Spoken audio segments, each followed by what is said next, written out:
pessoal, a mais um podcast Atleticast, o melhor e o maior podcast das atléticas do Brasil. E hoje nós vamos iniciar o podcast, apresentar a minha amiga, né? Dona Bruninha, está me acompanhando hoje. E hoje o assunto é extremamente interessante. Você que já se formou, não fez mais nada, está parado. Você que entrou na faculdade não tem noção do que está por vir. E você que está terminando aí não sabe o que vai estudar depois. Hoje nós vamos falar de pós-graduação. Eu tenho várias dúvidas, não é não, Bruna? Eu tenho muitas. Eu acho que, assim, com certeza o nosso público... Tô nessa câmera, Lucas? Tô nessa? Tá nessa aqui, né? Com certeza o nosso público também tá curioso, também vai aprender muito, tá com o caderninho pra fazer anotações, mas eu acho que eu, mais que qualquer um, tô super ansiosa pra esse bate-papo. Eu também. Já conversei com os nossos convidados antes, na reunião, falando, gente, esse episódio acho que é mais pra mim do que pra qualquer outra pessoa, porque é um anseio, né, que fica Demais. na vida do universitário. Eu digo isso, olha só, vocês não podem perder, fiquem aí, assista até o final que vai ter muita informação para saber que caminho que você deve tomar assim que terminar a sua graduação. Se você faz uma pós, que hora que começa o mestrado, como que faz, curso de extensão, o que é? Vamos aprender aí hoje? Bora descobrir. E os nossos convidados são pessoas de peso. Não, eu vou ler o currículo, logo depois o nosso cameraman vai pôr a câmera neles. E olha só, vamos apresentar aqui a nossa primeira convidada, Heloísa. Olha só, prestem atenção. Pós-doutora pela Universidade de Siena, na Itália. Mestre e doutora em ciências pela USP. E formada em ciências biológicas pela UFO. Heloísa Ferro foi membro da Câmara de Avaliação de Ciências Biológicas e Biotecnologia da Fundação de Amparo à Pesquisa do Estado de Minas Gerais. FAPEMIG. Famosa FAPEMIG. Famosa. Entre os universitários, a galera da IC, a gente conhece bem a FAPEMIG. E atualmente é professora titular. Olha, ela dá aula. Dá aula. Se vocês não assistirem, Ai. a nota tá zerada. E diretora de pós-graduação na UFO, além de docente da Escola de Doutorado de Ciências da Vida da Universidade de Siena. Seja bem-vinda, professora Heloísa. Muito obrigada pela oportunidade e a possibilidade de falar sobre esse tema importante, né, Cássio, que é a pós-graduação. Que maravilha. E você viu que eu fiz? Olha, ela é professora. Se ela fez curso de especialização, mestrado, isso aí é para dar aula. Será que é só pra isso? Ai, nós vamos descobrir. Vamos descobrir. E agora, ao lado dela, o Cássio. Olha só. Ele é mestre em Ciências da Saúde, formado em enfermagem pela UFO. Cássio Cunha, futuro doutor e também diretor da saúde na Associação de Pós-Graduando APG. Além de membro da coordenação da pesquisa na Faculdade de Medicina, direto de Goiás, Cássio é PCD com deficiência parcial auditiva e viciado em café. É igual eu, então. E fã de sitcom. Ele Seja falou bem-vindo, pra mim. Cássio. Eu cortando.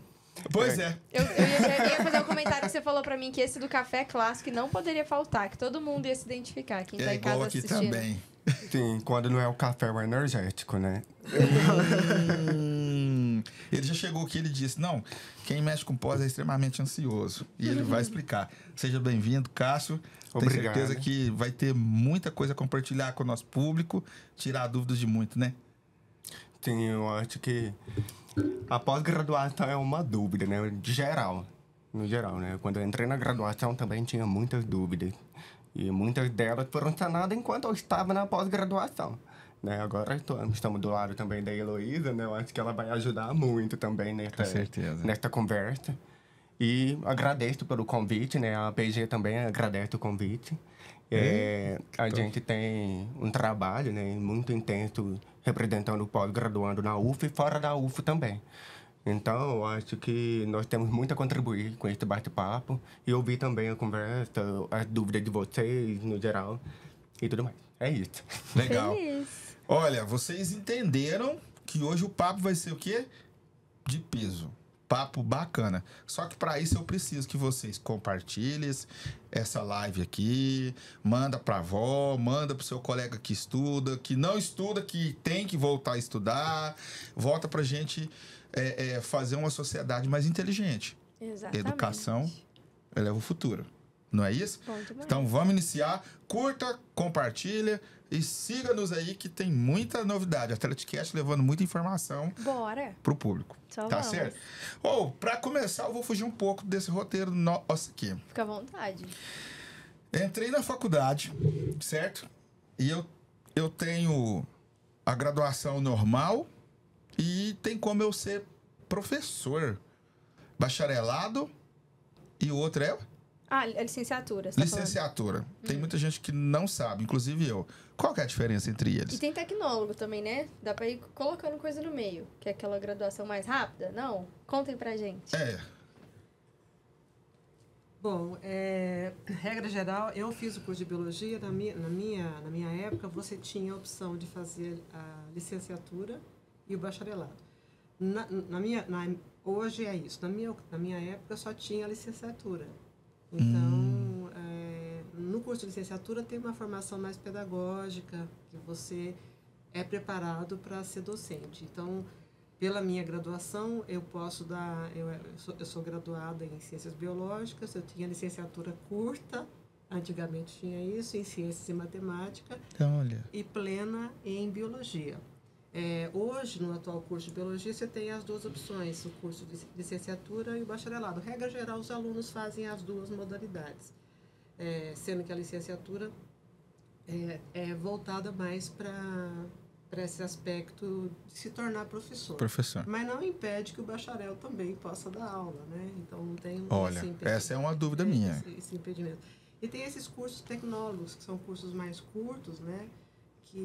Mas para acessar, por exemplo, na pós-graduação estrito sensu, esses cursos não são considerados. É necessário que você tenha o curso clássico, né? Entendi. 4 anos, 5 anos. Depende do curso. Entendi. Aí, a licenciatura é para quem já tem aquela inclinação para docência. E aí ele vai estudar 1 ano a mais, ou não? Não, às vezes não, porque tem momento que o curso separa, ele faz algumas disciplinas mais pedagógicas e o bacharel vai fazer outra coisa, né? Vai fazer o trabalho de conclusão de curso. Mas, regra geral, os alunos acabam fazendo os dois, que tá ali... Eu acho que 1 ano a mais é quando é esse caso, não? Eu vi pessoas que começam o bacharelado e falam assim, também quero licenciatura, vou ficar 1 semestre a mais, 2 a mais, às vezes é quando quer fazer os dois juntos, depende muito do curso. Tem curso que é possível você conciliar, fazer tudo junto, tem curso que você tem que, justamente pela carga horária, dedicação, porque aí na licenciatura ele tem que fazer o estágio nas escolas, né? Então Diferente. é um tempo maior. E durante o curso em si, a faculdade, os professores sempre indicam, falam assim, olha, eu acho que você podia ir por aqui... Na regra geral, no ingresso, ele já faz a opção, né, para licenciatura ou bacharelado. Mas depois, durante o curso, ele pode fazer... ele pode alterar. Então, ele faz a escolha durante o vestibular. E o processo seletivo, que pode ser o Enem, pode ser vestibular, né? Entendi. E depois ele pode optar... Ele pode optativo. Perfeito. Só complementar, são dois diplomas, né, que tá aí no final, né? Quem faz de bacharelado e quem faz a licenciatura. Ficam com 2 faculdades. Vai ter uma licenciatura. Que interessante aí. Entendi. Quem faz biologia, por exemplo, licenciatura em biologia, vai receber um diploma para ser professor. E depois de bacharel em biologia também. Então, são 2 diplomas. Na enfermagem, na UF também, tem licenciatura e bacharelado, né? E eu acho até um pouco difícil para o nosso curso, é um pouco difícil falar. Quem faz de bacharelado vai ficar mais de 1 semestre para fazer a licenciatura, porque não, é uma outra faculdade mesmo, que são muitas disciplinas que temos então, na licenciatura. Que tem diferença entre os próprios cursos. Entendi. E são todos os cursos que... Não. Que oferece, não? Não. Será que... Não sei, tô tentando pensar. Porque eu faço jornalismo também não tem isso. E se você quiser dar aula de jornalismo? Aí entra aquela parte que ela diz que Não, aí se ela quiser ser professora de jornalismo, que jornalismo não é uma disciplina escolar, talvez? Do ensino médio. Você vai ter que fazer um mestrado, doutorado, para se tornar um professor. Entendeu?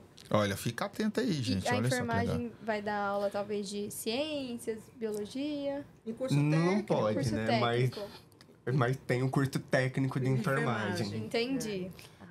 Ó, as peças estão se encaixando, a gente. Então, se você é graduado em enfermagem, é isso mesmo, né? Tô bacharelado em enfermagem também, licenciado em enfermagem. Na UFA, enfermagem, você é obrigatório, né? No curso de enfermagem, é licenciatura e bacharelado. Você sai com 2 diplomas. Eu tenho 2 faculdades. Legal. Tá. Excelente. Aí, formei. O que vem após isso? Que tipo de pós-graduação existe? Dê os nomes aí. Posso falar?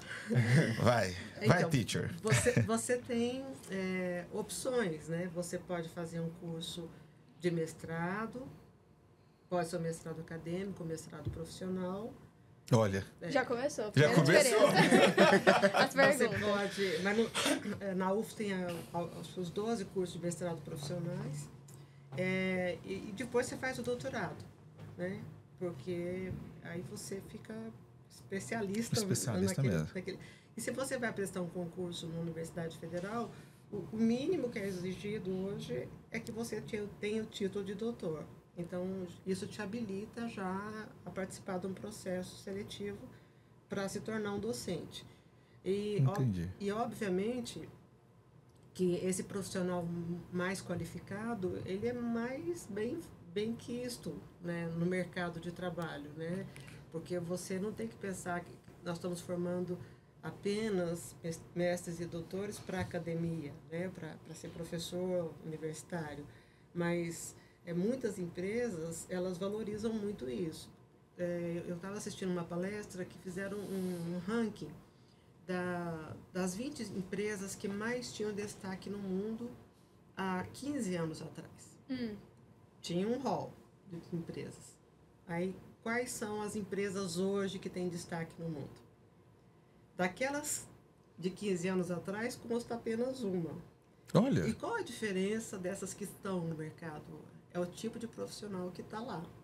Então, aquelas que mais investiram em pessoas em ciência e tecnologia, ela tem muito mais possibilidade de ter um destaque no mercado. A longo prazo. A longo prazo. Então, esse profissional, porque é extremamente habilitado, ele vai levar ideias mais progressistas, ideias mais interessantes para aquela empresa, para melhorar a qualidade. Então, não é formar para a academia apenas. Isso é uma formação extremamente importante. Mas o mercado de trabalho também. Então, a gente tem que pensar nessas interlocuções. E eu vou só adiantar um pouquinho, se quiser me interromper, se Tá tranquilo. Tá aprendendo também. O CNPq, ele lançou em 2020, depois 21, 22, 23, 24, uns editais específicos chamados MyDai, que é mestrado e doutorado na empresa. Então, o que ele faz? Aquelas pessoas que já trabalham com alguns produtos que podem ser utilizados na empresa para o teste de algum produto dentário, alguma coisa específica, já ter o contato com a empresa. Então, o que acontece? A empresa ela faz um aporte de dinheiro para aquele projeto e o CNPq garante a bolsa do estudante. Então, ao mesmo tempo, vai resolver um problema da indústria, não é? E ele está fazendo um mestrado, um doutorado dentro da instituição, com financiamento do CNPq. Porque à medida que a gente contamina positivamente o mercado, eles vão ver a importância de um mestre, um doutor... À frente do projeto. Do projeto, e isso é um efeito bola de neve, né? É legal ter esse profissional aqui. Então, isso mostra aquele que eu falei para vocês, aquele rol de empresas que tem mais destaque hoje, são aquelas que mais absorver esses profissionais, porque eles levam uma ideia mais interessante para isso. Então, Então, falei mestrado acadêmico e mestrado profissional. A diferença, basicamente, o título é o mesmo, tem o mesmo valor. É que a exigência é diferente. Por exemplo, no mestrado acadêmico, o indivíduo tem que defender uma dissertação no mestrado ou uma tese. no mestrado acadêmico e também no doutorado, no mestrado profissional e doutorado profissional, é um produto, uma coisa que ele vai desenvolver para resolver um problema específico. De acordo os dois com a é área. pesquisa, não é? É pesquisa, sim, pesquisa. Mas na UF tem um doutorado profissional, que foi aberto recentemente, me parece que os números variam um pouquinho, são 12 mestrados profissionais, mas ao todo nós temos 56 programas de pós-graduação. O que é um programa de pós-graduação? O programa é aquilo que é autorizado pela CAPES. Ele pode ter mestrado apenas, e se ele tem uma nota e faz o processo todo, a CAPES avalia, acha que é bom. Aí, Peraí que eu pego um buguei agora. Aí, não, vai, encerra. Aí ele pode ter um doutorado. Então, o programa de pós-graduação que você faz lá, Ciência da Saúde, ele tem o quê? Mestrado, o curso de mestrado e o curso de doutorado. Poderia ser um programa só com o curso de mestrado? Poderia. Entendeu? O programa é aquilo grande, vamos dizer, o guarda-chuva grande, que está embaixo. O mestrado ou o mestrado e doutorado. Acadêmico ou mestrado e doutorado profissional. Legal. Só para quem está aqui assistindo, o que é o CNPq? Eu sei ia perguntar, porque falou CAPES, falou CNPq, Falou CAPES, o que são essas? Essas são agências de fomento, né? O CNPq é o Conselho Nacional de Desenvolvimento Científico e Tecnológico. Conselho Nacional de Desenvolvimento Científico e Tecnológico, é um órgão do governo federal. A CAPES é a Coordenação de Aperfeiçoamento de Pessoal de Ensino Superior, que é um outro órgão do governo federal. A CAPES, ela faz o quê? Ela incentiva, ela avalia os programas, ela dá nota e ela concede bolsas também. O principal financiador da pós-graduação é a CAPES. Ela é meio que uma gestora da qualidade do curso em si? É gestora da qualidade, mas quem é a CAPES? A CAPES é um órgão federal, mas quem que compõe os comitês de avaliação? São os professores das diferentes universidades do Brasil. Então, a CAPES é todo o sistema. Todo o sistema. Todo o sistema. É o sistema mais robusto de pós-graduação do mundo que nós temos no Brasil. Olha só! É mais bem organizado, né? Ela é um órgão que tem regras claras de financiamento, regras claras de avaliação. Então, eles certificam esse curso. É a nota 7, é a nota máxima, né? Na UF nós temos 3 programas de pós-graduação nota 7, nota máxima. Então, como é que chega nisso? Então, tem critérios que avalia a inserção social do programa, o que o egresso está fazendo, onde ele está trabalhando, tudo isso. Inclusive eu Não vejo... basta fazer uma continuidade. Inclusive eu vejo faculdades aí que eles batem muito nisso. Avaliação tal na CAPES. E fala muito, né? Usa como uma propaganda, né? Isso é muito importante. Entendi. Mas eu vou falar um pouco pelo meu programa mesmo, né? Que eu acho que é a realidade de muitos programas. A gente tem essa preocupação com a nota, porque é através dessa nota que vai, por exemplo, o número de bolsas que vai ser ofertada dentro do programa. Então, acaba que fala assim, tem uma exigência muito grande de dedicação exclusiva no mestrado, no doutorado. Existe, sim, uma certa exigência, mas é uma exigência para que o programa se mantenha. Porque se ele não que tem uma nota muito baixa, né, na CAPES, ele acaba perdendo alguns recursos, né? E ele fecha. Por exemplo, se ele tiver a nota mínima é 3, se tiver nota 2, o programa fecha. Olha só. Então, assim, para que a gente corre atrás de ter boas notas? Porque você vai ter mais financiamento, por exemplo, o PROAP ou PROEX, que são o nome da sigla dos financiamentos, dos convênios. Então, o programa nota 6 e 7 recebe um tal de PROEX, que é um programa de excelência. De excelência, um montante de recursos e um número maior de bolsas, que quanto mais bolsas tem, mais você atrai aluno e cumpre o papel social, ou seja, de distribuir essas bolsas para esses alunos. Então, quanto maior a nota, mais recursos financeiros o programa recebe para manter essa qualidade, né? Gostei. Inclusive, outra dúvida também que tem a ver com o que vocês estão falando, mas já puxando aquela dúvida que ficou lá atrás, que a gente falou, tá bom, você começa, faz o mestrado, doutorado e tem o pós-doutorado. Tá dentro disso também. No pós-doutorado, na verdade, é aquilo que você faz depois do doutorado. Por exemplo, foi o que eu fiz na Itália. Eu concorri a uma bolsa da CAPES e fui para lá para desenvolver uma pesquisa específica. Fiquei 1 ano e o título máximo é doutor, mas eu fiz pós-doutorado. Então não tem limite depois, você pode fazer... Fazer inúmeros, posso fazer 5, 6, 7, 25 pós-doutorados. Diferente, claro, se tiver financiamento. Se tiver financiamento, né? Então, no sentido de você aprimorar cada vez mais. Aí você procura um centro de excelência que trabalha, por exemplo, com a temática que o Cassius trabalha. Por exemplo, aqui no Brasil tem? Então eu posso fazer um pós-doutorado na Federal do Rio de Janeiro. Não, eu tenho um grupo muito bom na Inglaterra. Você entra em contato, você faz isso lá, com financiamento, tentando financiamento via governo federal. Algumas universidades no exterior oferecem bolsas também, que você pode ir para desenvolver aquela parte específica da temática que você domina. Né? E aí, assim, não é o aluno que escolhe aquela área, não. Eles abrem lá, nós vamos abrir um mestrado na área tal. E aí, os interessados se manifestam. É processo seletivo. Então, nós temos lá convido as pessoas que entrem na página da UF, da ProPP, lá tem a relação de todos os programas de pós-graduação, você clica nele, vai direto para a página do programa, lá tem normas específicas, quando que é o processo seletivo, que é regido por edital, aí ele faz o processo seletivo, ele participa... Vestibular de novo, né? É um vestibular de novo. Vestibular de novo. Aí se ele passa, ele começa a fazer o curso. Alguns programas utilizam o próprio critério de classificação para distribuir as bolsas. Por exemplo, tem bolsa para todo mundo? Às vezes não. Então, quais são os critérios?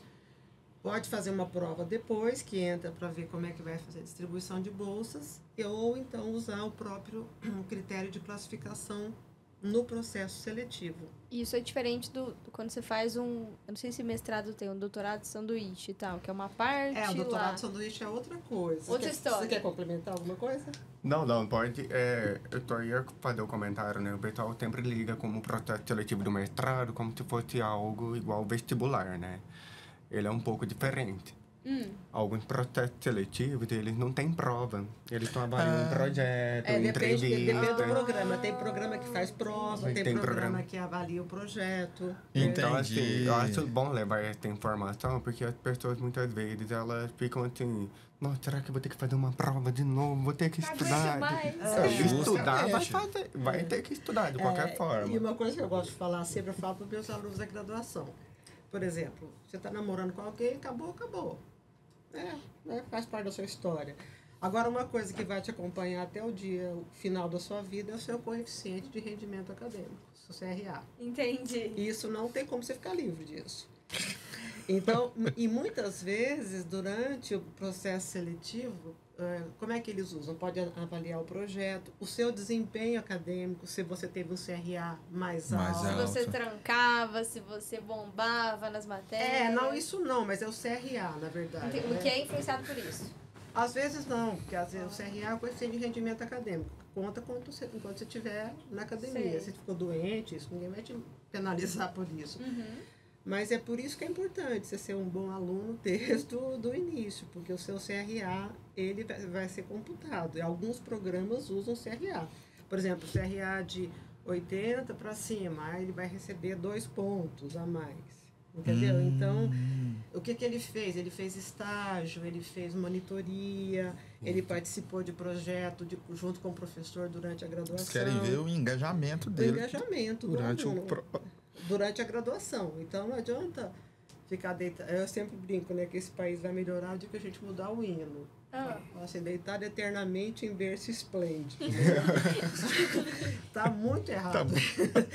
Então, assim, a gente tem que mexer. Passarinho só voa porque bate asa. Justamente. Né? Então, assim, os alunos, eles vão naturalmente procurar isso, não é porque tem bolsa, porque ele tem um potencial, ele quer desenvolver, seja para se tornar um professor universitário ou para ter uma colocação melhor no emprego, né? Um emprego um pouquinho melhor. Tem algumas coisinhas que eu gostaria de falar um pouquinho depois, não sei se é o momento, mas o que acontece hoje, né? O valor da bolsa o valor não é tão atrativo, está muito defasado. Coisas que nós precisamos lutar. A PG luta muito com isso. Por exemplo, o fato desse tempo que ele está lá no mestrado, doutorado, não contribui para o INSS. Então, isso é muito ruim, porque ele faz lá doutorado 4 anos trabalhando, mas ele não tem esse direito reconhecido pelo INSS. Então, Olha só. ele deveria contribuir um pouquinho que seja, mas que esse tempo fosse computado, porque o valor da bolsa de doutorado hoje é 3.100, não é isso? Padronizado. A FAPESP paga um pouquinho mais, né, vai ter pequenas variações, mas em torno disso. E o mestrado, R$ 2.100. Então, é um dinheiro que Nossa, é baixo, hein? baixo, dá para sobreviver apenas. Mas o cara está trabalhando, então esse tempo deveria ser contado de alguma maneira. Ele deve ficar o dia todo lá, ué. O dia todo. Em prol do projeto em si, né? Projeto. E quem trabalha com animal, trabalha com experimento com célula, final de semana, sábado e domingo, a célula não espera. A célula não espera, hoje é domingo. Não, a vida continua, né? Ele me espera. Eu tenho um colega que faz IC em biomedicina e ele todo dia direto no Moarama, né? Ele mora no Santa junto comigo. Falou, não, tem que ir lá no Moarama, porque é hoje que vai dar, virar tal dia, que é tal hora, depois do experimento tem que ir lá, tem que ver, tem que analisar, e assim, independente, horário, não tem. E outra, né, a questão da IC não é muito diferente para o mestrado e para o doutorado em alguns pontos, né? A gente tem mais experiência, mas a gestão de tempo é um problema.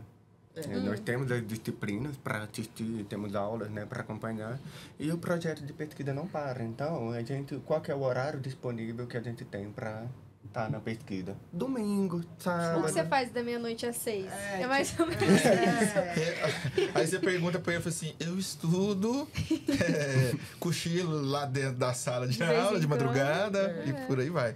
Mas assim, e o que é importante dizer, o Cássio, desculpa te interromper, mas que 90% da ciência que se produz no Brasil é dentro de universidade, né? Então, universidade pública.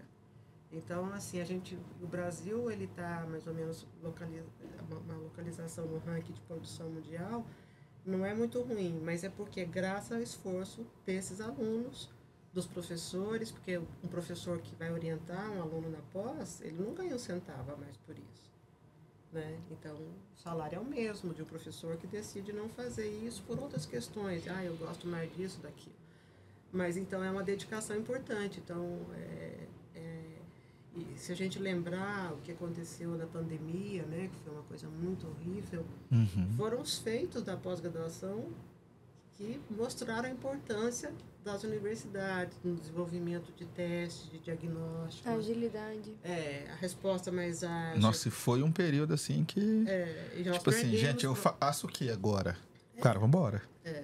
Né? E perdemos professores, inclusive, que trabalhavam com o desenvolvimento de teste de diagnóstico. Conheço. Durante a pandemia. Então, assim, é uma coisa muito importante. E uma coisa que eu gostaria de ressaltar, se eu estiver saindo do tema, vocês podem me chamar, tá? O tema é nosso, a gente está construindo aqui. Porque, assim, muitas vezes se pensa, é a graduação que impulsiona a pós, né? Eu vou contar uma história para vocês. A Unicamp é uma excelente universidade. Ela começou fundamentalmente com pós-graduação. Ela era uma instituição de pós-graduação. Olha só. Hoje você tem equivalência entre aluno de graduação e pós. E a Unicamp chegou no status que ela tem por conta da qualidade da pós. Então, se você tiver uma pós-graduação num curso bem estruturado, você vai atrair aluno melhor para a graduação, porque ele vê perspectiva futura. Ele vai entrar naquele curso e falar, olha, porque eu tenho uma pós-graduação maravilhosa, eles fazem coisas interessantes, trabalham com robótica, trabalham com biologia molecular, trabalham com doença tal. Ele já sabe isso, né? Então, acho que a universidade tem que ser valorizado isso na universidade, que os benefícios que a pós-graduação traz para o conjunto da sociedade. Por exemplo, quero tirar nota 7, né, para ter 7 para mim, mas o que eu faço disso? Que retorno que isso retorna para a sociedade? Um monte de coisa que a gente usa, chip de celular, isso foi desenvolvido dentro da faculdade. Dentro de instituições. Né? Lembrei de uma coisa aqui que você falou da Unicamp. Na minha época de vestibulanda, faz uns anos, não muitos, alguns. Eu lembro do pessoal comentar, né, os professores, que a Unicamp também tem um capital privado envolvido. Eu não sei, desconheço, eu acho mas que, é provável. É muito comum em universidade americana ex-alunos doarem, né, para a própria instituição. Eu não sei se tem isso na Unicamp, eu desconheço. Mas se tiver, é muito bom para eles. Mas talvez até assim, pensando que se supostamente tivesse esse investimento à parte, e lá a pós-graduação sendo maior, seria justamente essa lógica que você explicou pra gente, de tipo assim, talvez o mercado já querendo influenciar aqui para depois isso voltar para eles e projetar e virar um ciclo, talvez. Agora acontece muita coisa também, que é uma coisa muito impactante, não só na universidade aqui, mas em todo o Brasil. Alguns alunos de alguns programas, eles são muito bem vistos na área da tecnologia. Então, o que acontece? Tem alunos que a gente sabe, né, egressos da graduação, que começaram o mestrado e desistiram porque recebeu uma proposta do Vale do Silício, por exemplo. E aí ele trabalha aqui, ganha em dólar, ele não vai fazer o mestrado e o doutorado. De 2.100. Então... entendeu? Então, assim, tem umas questões que a gente tem que debruçar sobre elas para poder falar, poxa, tá bom, mas vamos fazer também, né? Quem sabe? Eu percebo... Porque, assim, é legal para ele trabalhar lá, mas seria legal se ele trabalhasse para o Brasil também. Sim, né? Eu percebo que existe, assim, uma luta para manter a pessoa no programa. Por exemplo, eu terminei o curso aqui, agora, de graduação, eu tô louco para ir pro mercado e trabalhar. Preciso de grana, né? E aí, vocês me disseram aqui que a bolsa, ela é defasada. E aí, como que tá hoje? O pessoal está entrando, está aceitando? Ou vocês têm uma luta para poder disseminar informação? Gente, vem estudar, tem aqui... Como que é isso? Aí tem essa aí chance, né? O cara entra, a menina entra lá e no meio do negócio tem uma oportunidade, ela vai embora. E leva a inteligência dela. Fica aqui, mas tá. Como é que faz? A fuga de cérebros, né? Que a gente aprende na aula de geografia lá no fundamental. Justamente aí. Aí leva o ouro embora. Exato. Não é? Então, isso é uma política que a gente tem que brigar todos os dias. Os governadores, os gestores das políticas públicas entender a importância desse capital humano que nós temos, valorizar os alunos, melhorar o valor dessas bolsas, né? Melhorar o valor dessas bolsas, as conquistas, reconhecer a luta pelas conquistas, os direitos que eles precisam, o plano de saúde, o direito à aposentadoria, que esse tempo conte para ele como formação. Então, assim, é uma discussão séria, porque os meninos são heróicos de fazer o que fazem, leva o país, né, a produção científica desse país, grande parte depende, claro que o orientador é o mentor do projeto, que cria o projeto, mas efetivamente quem conduz o trabalho são eles, entendeu? É uma força de trabalho muito grande, muito desvalorizada nesse aspecto, né, por conta que a bolsa está defasada no seu percentual, você vai me falar daqui a pouquinho, mas muito defasada e sem esses direitos, né, Cássio? Olha só. Isso que a Heloísa falou, ela já complementou muitas coisas, né? Esse é o compromisso que a APG tem, que é a Associação de Pós-Graduando. É um compromisso muito unido com o Ministério da Educação, porque a gente está perdendo muitos alunos nos programas de pós-graduação por razão dessa competição entre o salário do mercado com a questão da bolsa. A bolsa é o primeiro fator de escolha para aquele aluno. Só que, quando a gente fala em questão de bolsa, a gente sempre pensa na questão salarial. Mas é muito além disso, né? Vamos falar aqui nós três, né? Vamos entrar agora para o mercado. Quando que nós vamos aposentar?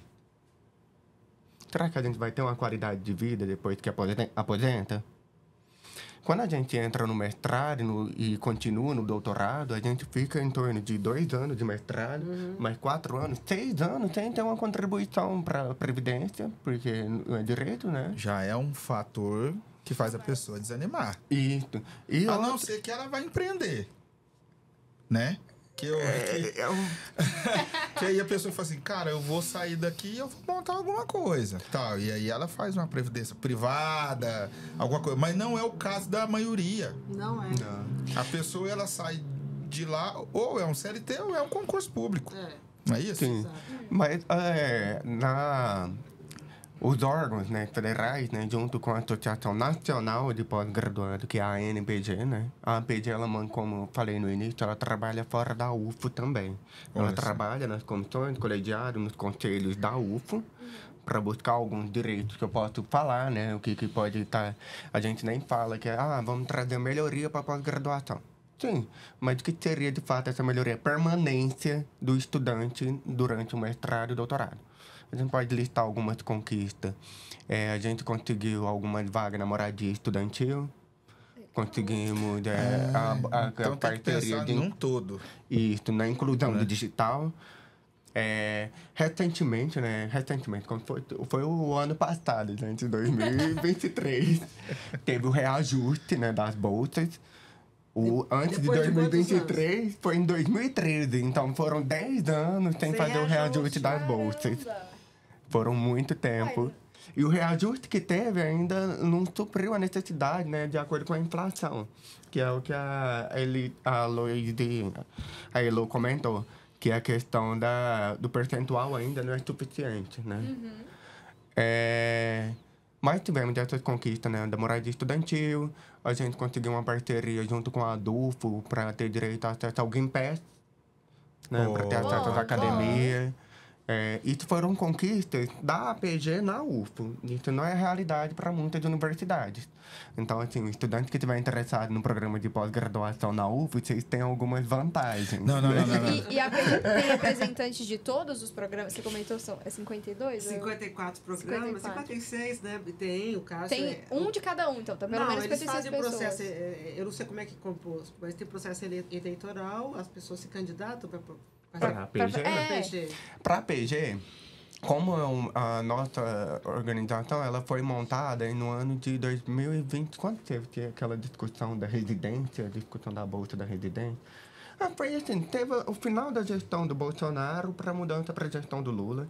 Aí no final do ano teve, foi em 2022. Final de 2022, muitas bolsas atrasaram. Foram da residência, do mestrado e do doutorado. E aí teve um coletivo, né, formado por alguns estudantes que começaram a ter essa mobilização na UFO e esse diálogo com a ANPG e esse diálogo também com as outras APG de outras universidades. E aí nasceu a APG da UFO. Né? Então, assim, tivemos um processo eleitoral recentemente, né, para compor o Conselho Nacional de Pós-Graduando, né? Mas a APG, ela está aceitando voluntários, tá? Quem quiser compor junto com a gente, trabalhar... Toda ajuda é bem-vinda. Aproveita ali, ó, olha para aquela câmera lá, e aí você vai convidar o pessoal para participar dos projetos de mestrado, né? Se é assim... E convidar o pessoal para participar da PG, que vocês necessitam de voluntários. Sim. Ok, gente. No grupo da PG, né, normalmente, na última conversa que tivemos com o diretor da Bolsa da CAPES, né, ele contou a experiência dele da PG, né? Na nossa PG, ele falou assim, nossa, a PG de vocês é muito diversa. Como assim diversa? Nós temos alunos da saúde, né? Sou eu. Alunos da economia, das relações internacionais, das artes e da engenharia química. Do jornalismo não tem ninguém? Do jornalismo ainda não entrou. Da comunicação gente. Nós estamos disponíveis para receber, porque, tipo assim, a parte da comunicação científica, divulgação científica... a comunicação de vocês. E tem essa parceria, Bruna, nossa, será super bem-vinda. Parte no mestrado, entra com a gente, trabalha conosco. Você tá querendo... Ele tá querendo... tomar ela aqui? Você tá querendo me tomar ela aqui? Pode Não, ficar ela pode continuar trabalhando aqui. Já encerrar o episódio agora. Não, inclusive, ela pode ser bolsista, a depender da quantidade de horas, né, no programa, e trabalhar aqui agora, né, pela CAPES. Mas eu achava que quando era bolsista era só bolsista. Agora mudou essa nova. Agora mudou. Olha só, informação nova. Você pode Primeira mão. Ter o vínculo empregatício. o vínculo empregatício E ser bolsista. e ter a bolsa. do projeto. Deixa eu explicar isso. A CAPES flexibilizou, lá na sequência a FAPEMIG também.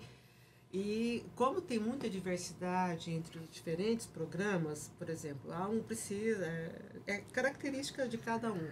Então, ficou a cargo de cada programa fazer a normativa, como será feito isso. Você tem que trabalhar quantas horas, se você tem relação com o seu trabalho de tese. Então, os programas fizeram as normativas, mas as agências, regra geral, permitem, então, essa sobreposição, você receber a bolsa e uma complementação. Seja o acadêmico ou o profissional. O profissional não tem bolsa, né? É do coração. Entendi. Assim, você vai ter que arcar com o seu capital, né? Ou pode ter o incentivo privado. Ou não? Como assim? Como assim o incentivo Tem privado? empresa que paga pra pessoa, não paga? Não sei. Olha, eu não sei, mas eu comento, né, que normalmente quem se interessa por um mestrado profissional muitas vezes já está no mercado. Então, quando ele entra no mestrado profissional, é mais por interesse de progressão de carreira. Se a empresa, né, te dá essa oportunidade de fazer um mestrado, possivelmente ele pode continuar recebendo, ter uma licença. Trabalha um pouco menos. Isso, Entendi. trabalha uma quantidade de horas menor. Nesse sentido, existe, acontece. Legal. Mas eu não sei se existe alguma outra agência de fomento que seja privado, sabe, de uma empresa que esteja Não, que investindo. eu saiba, não. A gente recebe incentivo do governo, seja estadual ou federal, né? Entendi. Eu acho que você propôs esse assunto, eu lembrei também que aqui a gente está falando desses programas que tem nas universidades públicas, mas a gente até comentou que existem as especializações, que também algumas acontecem dentro da universidade, mas é outro caminho. Porque, na verdade, isso que a gente está falando no mestrado e doutorado é chamado estrito sensu, né? O senso estrito, você vai trabalhar com aquele tema. E as especializações é o chamado lato sensu, né? Então, você vai fazer, por exemplo, uma coisa de gestão de negócios, ou então uma técnica específica na odontologia, ou uma técnica específica na veterinária, né? Tem os MBAs também, da vida. Exato. Então, isso aí você não vai ter título de mestre e nem de doutor. Você vai Só ter... uma extensão. É uma especialização. Uma especialização. E esses você paga? Alguns não, alguns são pagos, né? Tem coisas incentivadas pelo próprio governo, né? Que não são pagos. E tem alguns que são pagos, né? E aí, o que acontece? É pago, quem faz a gestão é a fundação a FAO, né? E tem uma normativa que fala que 10% do que é arrecadado tem que ser investido no estrito sensu. Então, tem esse montante de recursos que é pouco, não é tão grande, mas que a Pró-Reitoria pode ajudar aqueles programas que têm menor, ou então comprar algum equipamento de uso coletivo, alguma coisa para ajudar o estrito sensu. Ou seja, a resposta para esse episódio depende do curso, depende da coisa que você quer fazer, regras, de tudo. né? É muito cada um. E depende do plano. O plano de vida que você tem. Sabe? Porque muitas vezes é um ponto que eu sempre falo para todas as pessoas que eu faço um mestrado, no caso da enfermagem, né? Eu faço uma residência, ou eu faço uma especialização. É uma questão de plano. Projeto de vida, né? Porque muitas vezes, se eu vou imaginar eu da graduação. Se eu sair da graduação, eu quero trabalhar na saúde da família. Aí você procura residência. Aí você procura uma residência, no caso. Pode procurar uma residência ou uma especialização. Entendi. Isso depende mais do interesse da empresa, não teria, né? Da prefeitura em que você vai trabalhar. Se a prefeitura oferta uma progressão de carreira para mestrado, aí seria interessante fazer um mestrado em saúde da família, que tem na UFO. Supomos que no concurso público da prefeitura, eles pontuam mais quem tem residência, diferente de quem tem uma especialização. Aí seria interessante fazer a residência e não fazer a especialização. Mas se há concurso que pontua residência e especialização de forma igual, por que eu vou fazer a residência se eu posso fazer a especialização? Eu quero fazer a residência porque eu quero ter experiência profissional. A prática. Legal. Quero ter a prática. Que a residência, ela te dá essa oportunidade de experiência profissional. E muitas pós-graduação, ela só passa uma questão mais teórica. E tudo, mas você não tem aquele campo prático igual a residência tem. Pode ser que tenha, mas não é tão intensa como a residência. Então, toda vez que as pessoas... está lá no front mesmo, né? Tem que pensar. Como dá a PG, eu falo assim que a gente tem que pensar em tudo. Porque o tempo que você vai dedicar são 2 anos de mestrado, às vezes uma especialização, ela é em curto tempo, ela é menor do que 2 anos. Então, às vezes você que opta para trabalhar como cientista, que é igual, eu escolhi fazer o doutorado porque eu quero atuar como cientista aqui no Brasil. Então, essa opção já não seria viável ficar só na especialização ou só na residência. O mestrado, o doutorado já é mais interessante. Então, são questões de escolhas profissionais. Mas e como você pensou isso? Porque eu vou compartilhar, eu acho que já falei em outros episódios, o pessoal que tá vendo aqui não sabe, eu tô no meu 9º período de 8 do jornalismo, né? Então, gosto muito da UFO, não quero ir embora. Mas, assim, meus colegas, tanto quem já formou no semestre passado, quem vai formar agora, quem vai formar no próximo, a gente tá assim, a gente já experimentou algumas coisas, viu o que a gente gosta, viu o que a gente não gosta, mas parece muito difícil projetar a nossa vida para todo esse tempo. Como que você fez? Para você falar, eu quero isso, sentiu no coração e falou, vai ser isso. É uma pergunta muito direcionada, né? Então, assim, eu vou contar um pouco do porquê eu escolhi, né?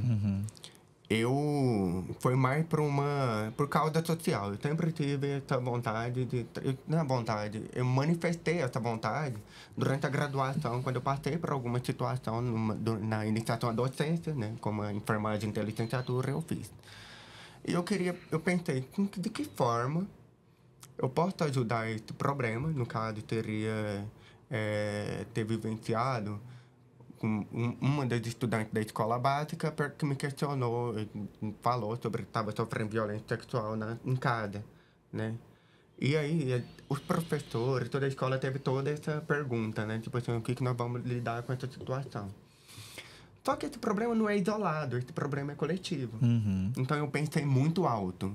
Foi o que mais me movimentou a entrar no mestrado foi por uma causa social. Eu vou ter que produzir pesquisa para que fornece projeto de lei, para que seja fundamento de projeto de lei sobre que tentasse reduzir os programas de reduzir a violência sexual na adolescência. Aí vem a pergunta agora que você fez, né? O que levou a escolher? Quando eu tive essa decisão, eu tinha que procurar a profissão mais próxima, né? Para que tivesse essa ação, né? Então, eu olhei aquela profissão, naquela época era porque a gente muda durante o tempo, né? Mas naquela época foi o conselho, foi ter consultor nacional de saúde pública. Um consultor legislativo, né? Eu olhei essas duas e falei assim, nossa, para eu ter um consultor nacional de saúde pública, eu preciso ter uma experiência muito boa, com teoria, com pesquisa e ter um título. Como que eu teria um consultor nacional de saúde pública? Eu vi lá, preciso de tanto tempo de experiência na saúde pública. Eu procurei na parte da profissão mesmo. O tempo que precisa ter de exercício na atenção básica ou na saúde pública, que eles colocam como é uma profissão internacional, né? Cada país tem o seu consultor nacional de saúde pública. Eu tive que olhar nesse sentido. Aí eles colocaram um tempo de experiência profissional e também incluíram mestrado e doutorado. Você falou, pronto, vai ser aí falei meu caminho. Então, esse é o meu caminho. Aí vem um outro ponto. Você escolher o mestrado e o doutorado ainda não é suficiente, porque você precisa de ter um mestrado e um doutorado direcionado para isso. Porque se você vai... se eu vou trabalhar como consultor nacional de saúde pública, não seria interessante eu fazer uma pesquisa com muito foco no hospital, por exemplo. Aí é o momento de procurar o orientador. Que vem lá o projeto que vocês falaram, Aí, tem gente em casa que tá chorando por causa disso. Como assim fazer o projeto sem orientador? Não tem como fazer. Mas eu acho que a questão é nem só de projeto de pesquisa. Porque projeto de pesquisa, a gente entra com um projeto e ele pode ser mudado ao longo do programa de pós-graduação. Mas o que eu falo muito para os alunos é converter esse diálogo com seu professor, com seu orientador. Minha orientadora perguntou, mas por que você quer fazer um mestrado e doutorado? Aí eu falei, eu quero ser consultor nacional de saúde pública. Ela falou assim, interessante, então cola em mim. Essa foi a fala dela. Bacana. Então, todas as pesquisas que a gente desenvolveu ao longo da minha jornada foram pesquisas voltadas para para saúde do adolescente e também para redução de Você desigualdade. vai seguir esse caminho. Você falou. Isso. Tá. Foram seguindo nesse caminho. Ela me deu, então, toda a carreira, ela foi que mais que fez eu escolher o mestrado e doutorado foi uma causa social. Mas, supomos, tem colegas que fazem o mestrado pensando mais pela progressão de carreira. Uhum. Ou porque eu quero ser professor universitário. Então, eu acho que precisa ter esse planejamento. É este plano que precisa ter. Você quer ser professor universitário em qual disciplina? Porque durante o programa, se você faz uma pesquisa que é muito longe daquilo que você domina, quando você for entrar para ser professor universitário, vai ser numa área da qual você não domina, que foi Ô, Bruno, o programa. eu acho que esse episódio de hoje, o pessoal vai falar assim, nossa, é tanta informação que eu vou querer um outro episódio. Eu acho. Mas, e assim, Mais são... explicativo. Justamente, são informações importantíssimas que a gente não fazia ideia.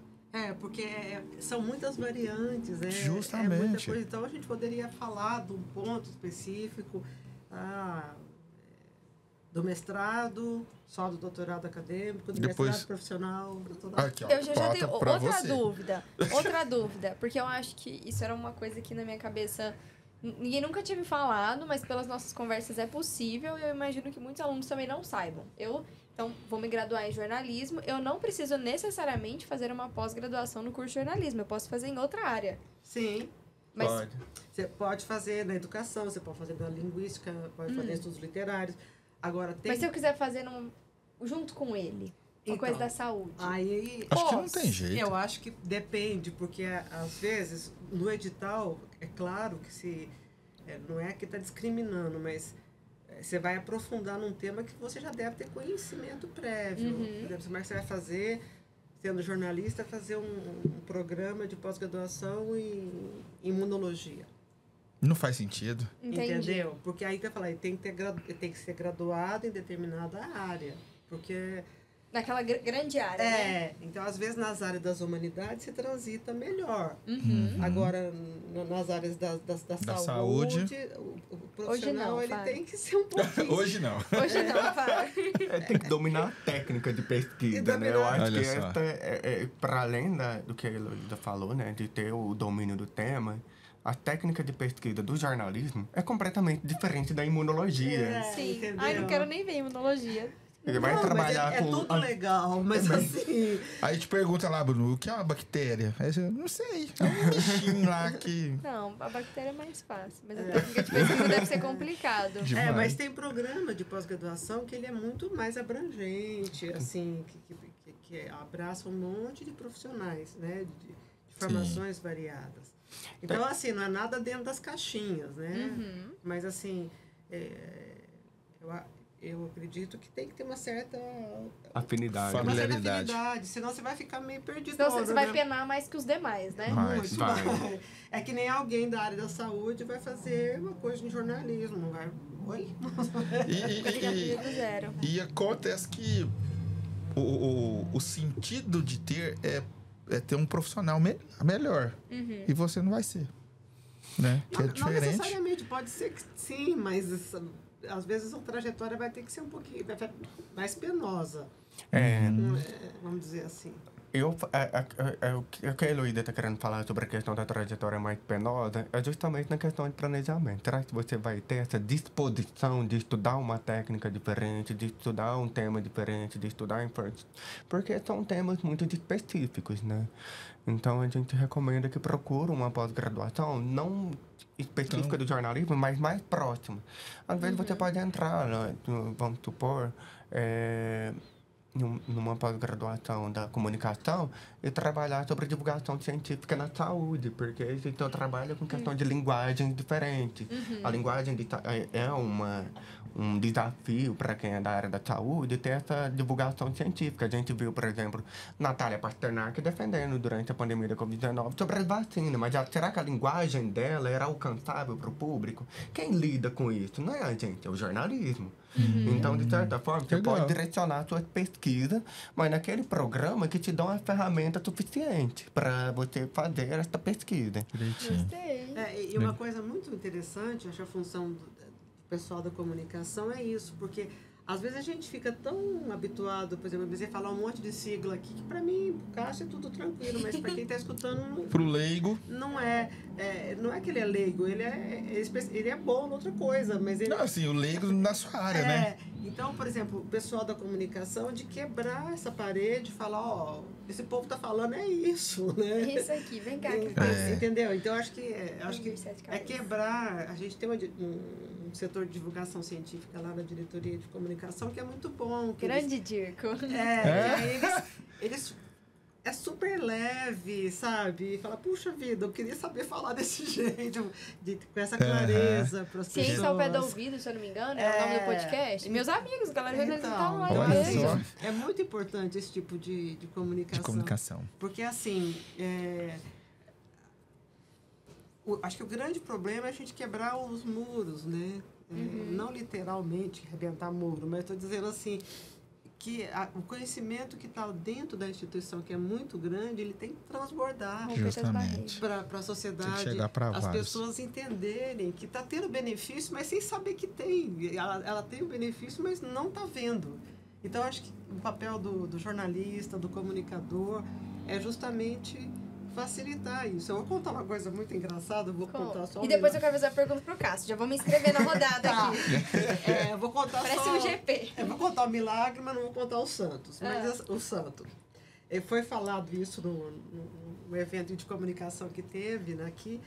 Um professor da Universidade X, ele foi convidado, fez uma coisa muito interessante, ele foi convidado para ir falar num programa da Globo, da Ana Maria Braga. Olha só. E ele chegou para ele e falou assim, vai lá? Não vou não. Eu não converso com papagaio. Boa! Então, assim, o grau de engessamento da pessoa, quer dizer, era uma oportunidade de ir lá conversar com o papagaio, conversar com quem seja, para dar publicidade para aquilo. Mas eu entendo também, porque a gente tem que fazer tanta coisa, fazer pesquisa, tem que orientar, tem que, né, vocês têm que estudar e fazer as coisas. Além disso, ainda tem que ser bom comunicador, né? É muita coisa, então tem que ter o tempo. Tem que ser criador de conteúdo nas redes sociais? Então, também. Tem o profissional que faz isso, mas ele tem que entender o que eu faço, eu faço o que eu faço, dentro do meu quadradinho, mas você vem cá, quebra a parede e fala, isso que você está falando é isso. Bom para a sociedade. Deixa para jornalistas e para social media. A gente faz isso. Entendeu? Então, assim, a gente precisa muito legal, né? ter essa articulação, porque as pessoas são refratárias. Eu não vou lá conversar com o papagaio. Nem todo mundo tem essa desenvoltura para falar com os animais. A minha pergunta para você, porque assim, a gente está falando das... A gente, de repente, não está estimulando muito os universitários a entrarem na pós com as dificuldades, mas eu acho legal mesmo. Tenho amigos que já querem, uns que já estão. Mas quais são as obrigações? Porque, assim, até por essa questão de nota, eu sei que tem um prazo a ser cumprido. E aí, quando a pessoa está, entre aspas, só fazendo mestrado, às vezes é mais fácil cumprir aquele prazo. Mas quando a pessoa trabalha e faz o mestrado, às vezes ela pode atrasar, certo? Então... Quem tem bolsa tem uma obrigação a mais ou não? Porque eu vou dar um exemplo. Eu já fiz IC no jornalismo. Eu não fui bolsista porque eu fazia estágio. E eu tinha colegas que faziam junto comigo ali no mesmo grupo de pesquisa, mas bolsistas. No meu caso, eu tive que atrasar, porque fizeram muita coisa e tal. Não é tão legal, só que, tipo assim, como eu não recebi a bolsa, até que era só justificar bonitinho. Você tem, claro, tem que preencher o formulário, mandar lá pro lugar específico da UFO, mas os meus amigos da Bolsa jamais poderiam atrasar a entrega do trabalho deles, porque tem uma prestação de contas, porque, enfim, existe essa diferença para quem é bolsista, para quem não é, de obrigação? Existe. Olha só, Existem essas obrigações, né? A gente tem compromisso para entrega de resultados, compromisso para entrega de relatórios técnicos, né, da pesquisa. Temos compromisso... A depender do tipo de pesquisa, né, a gente também tem que cumprir horas, né? Isso depende muito do formato de pesquisa que você Como faz. você cumpre essas horas? Vamos supor, no meu caso, como a minha pesquisa é com ciência de dados, eu tenho uma certa autonomia para definir minhas horas, né? Mas tem pessoas que fazem pesquisa em laboratório, entendeu? Aí ela, tipo, que ela não consegue gerir o seu tempo, que tem uma conversa direto com o orientador, né? Mas aí ele faz esse registro em relatórios e tudo. São obrigações, assim, da pesquisa, de fato. Mas enquanto bolsista, a gente tem alguns compromissos. Só assim, que às vezes as pessoas se assustam. com a questão de bolsas. Você não vai ressarcir o valor caso a sua pesquisa não dê certo. Se sua pesquisa apresentou um resultado que não foi o esperado, isso não significa que sua pesquisa não deu certo. Então, não precisa, às vezes, a maior preocupação de quem está fazendo a pesquisa é essa, né? Aí tem que cumprir dentro do prazo, eu preciso mudar o projeto, Não. Conversa com o orientador e vê essa questão. Caso não foi o resultado esperado, assim, dificilmente um periódico publica, né, um estudo, tem essa questão. Mas a entrega do relatório, a entrega do produto final está feito, que você cumpriu aquela pesquisa. A gente fala sobre a questão de dedicação exclusiva, né? Como agora que teve a CAPES, né, liberou ter o vínculo empregatício, e se não me engano também pode acumular algumas bolsas de agências diferentes. Não. Acúmulo de bolsa não. Acúmulo de bolsas ainda não. Então, se eu tiver da FAPEMIG, eu não posso ter... Tem o da CAPES. Da CAPES. Tá. Agora, posso complementar? Interrompendo, você fala. O que ele está falando é muito importante, mas assim, a gente tem que entender que os recursos que chegam são recursos públicos. Quem é que paga a bolsa para os alunos? O dinheiro não veio de Marte, é do povo brasileiro. Né? De Marte. Todo mundo aqui está pagando. Todo mundo, vocês estão pagando. Então, o aluno, quando ele assina um termo de responsabilidade, que ele tem que entregar o produto. O que é o produto? A dissertação ou a tese. Não, eu fiquei lá 4 anos com bolsa, aí eu vou embora. Não. Você tem que devolver o dinheiro que foi investido em você. Olha só. E se acontecer de atrasar 2 meses? É liberado, mas ele não recebe nesses 2 meses a mais. Ele não vai receber. É o que eu ia comentar agora. Algum programa tem dilação de prazo, tem né? Tem dilação de prazo. Mas não tem dilação de bolsa. Quando você entra no mestrado, você pode receber até 24 parcelas de bolsa e doutorado até 48. Mas eu não terminei o trabalho em 24. O programa pode fazer uma dilação de prazo. Você pode ter mais 6 meses para você defender. Pra fechar. Mas não tem mais 6 meses não de tem bolsa. Mais. Entendeu? A mesma coisa com o doutorado. Pode ter mais 1 ano de dilação, mas você não vai ter mais 1 ano de bolsa. Aí, se você não entrega, não defende o seu trabalho, você tem que restituir o dinheiro à agência. De forma integral. Integral e corrigida. Então, estudem. Por favor, entreguem. Porque, na verdade, o dinheiro não veio de Marte, é do povo. É do povo. Então, eu acho que é mostrar o bom uso dos recursos públicos. Né? Ou tem informação demais para chegar para o público. Mas eu acho interessante isso que a Heloísa fala, mas também sempre reforçar um pouco, porque as pessoas acham que dá, a pesquisa não funcionou, não deu certo, vamos parar por aqui, vou desistir. Não desista, gente, continua. Porque assim, às vezes, se a gente tiver bola de cristal, não precisa fazer experimento. Vai acontecer, eu vou fazer para quê? Então, já sei. Então, assim, a gente tem que ter o orientador junto com o aluno, o discernimento de entender os resultados. Não é o que eu quero, eu tenho que ver o que o resultado está me mostrando. Eu vou contar uma historinha que aconteceu com uma aluna minha. A gente estava trabalhando com um parasita, uma célula, e tem uma coisa que a célula produz, chama interleucina, IL é a sigla, IL6. E a gente estava achando que essa interleucina é que era importante para a célula resistir ao parasita. Falei, então vamos fazer o seguinte, vamos tratar essa célula com esse produto. E a gente estava dando, só que está dando o oposto, resultado oposto. Ao invés de combater, o bicho crescia. Que não é ruim, é uma descoberta, né? Mas aí eu falei, gente, que coisa esquisita. Aí eu falei, vamos ver qual que é a produção basal que a célula produz. Aí a gente viu lá o valor. A gente estava dando 100 vezes mais o que a célula produz. Então, provavelmente, essa coisa estava entrando na célula por outro mecanismo, que não fosse só de sinalização de membrana, mas a célula devia estar fagocitando isso, e deu um resultado oposto. Entendeu? Ciências biológicas é tão bonito. Entendeu? Eu também acho. Então, assim, se a gente não falar, joga esse resultado fora porque não deu certo, esquece esse assunto. Vamos tentar do zero. Não. Esquece esse assunto. Ninguém viu, Não, vamos entender. Aí nós, puxa vida. Aí o que a gente fez? A gente deu 100 vezes menos e deu resultado. E deu resultado. Entendeu? Então, assim, então você tem que estar atento. Não é vai lá e faz, pinga 2 gotas e sai correndo, vai estar um passo de mágica, vira buff. Tá não bom. é. E a gente ouve falar que grandes descobertas na ciência acontecem no acaso, No né? acaso, né? Mas então você tem Mas- que estar antenado. Você tem que... O não resultado... Ele é às um conhecimento, É né? um conhecimento É uma- lá, entendeu? é Então uma eu sei, ciência ó, não também. adianta eu dar 100 vezes mais porque não funciona. Então, assim, são nuances de coisas, né? Então não tenham medo da pós-graduação, não tenham medo. É um espaço que os alunos sofrem, o orientador sofre, a gente passa por relação de amor e ódio, né? Mas assim, por exemplo, com os meus alunos, são todos filhos para mim, né? Eu fico feliz onde eles estão, viraram professores, então eu sinto assim, é muito gratificante.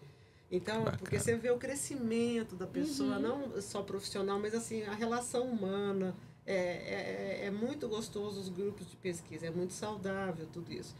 Então, a gente está falando, tem que devolver a bolsa. Gente, isso é situação extrema. Extrema. Se o indivíduo ficou doente, não precisa devolver. Então, tem situações de... É difícil alguém ser expulso, sei lá, do programa assim? Não sei. Não, só se ele não fez nada, Mas é uma não cumpriu. barbaridade muito grande, muito feia. O que eu já vi de situações, né, que a gente já acompanhou é quando o aluno não defendeu. Não defende. Se ele não defendeu dentro do prazo, que já teve uma dilação do prazo, ele ainda, tipo, parou de receber bolsa, continuou. E ele não defendeu. Aí ele é desligado, né? É desligado. Eu tô muito... muitas dúvidas. Você tá encantada. Tô encantada. Inclusive, vou aproveitar que a gente parou e Lucas, me coloca nessa câmera aqui, que eu falei das ciências biológicas, você falou dos seus alunos e tal, tocou meu coração porque eu tenho uma irmã mais nova, o nome dela é Eduardo, ela tem 19 anos, e ele está fazendo biologia marinha, vou falar ciências biológicas marinhas, biologia marinha na Unesp, então... Um beijo pra você, Duda. Eu espero que você esteja muito feliz, gostando do seu curso. Ela posta bastante foto, que eles saem lá no litoral, vão fazer saída de campo, pesquisa, pega coisa, tá fazendo insetário. E ela sempre gostou muito disso. Então, tô muito feliz que ela tá lá, sabe assim, tipo, quando a gente ia na praia, ela tinha os animais, ela pegava e não tinha medo. E era tão, tão lindo. E eu acho lindo também. Eu sempre gostei na escola, assim, a Bruna que gostava das aulas de biologia, principalmente quando a gente aprendia sobre... anatomia e fisiologia humana. Sempre gostei. Achei mais legal. Mas acho que não é pra mim. Não é minha vocação, não é meu caminho. Mas eu acho lindo. Então, não sei o que minha irmã quer fazer da vida dela. Tá começando agora. Literalmente, começou há pouco tempo. Mas já vou mandar um episódio. De repente, ela já se encontra num caminho. Ela quer fazer um mestrado, quer fazer alguma coisa.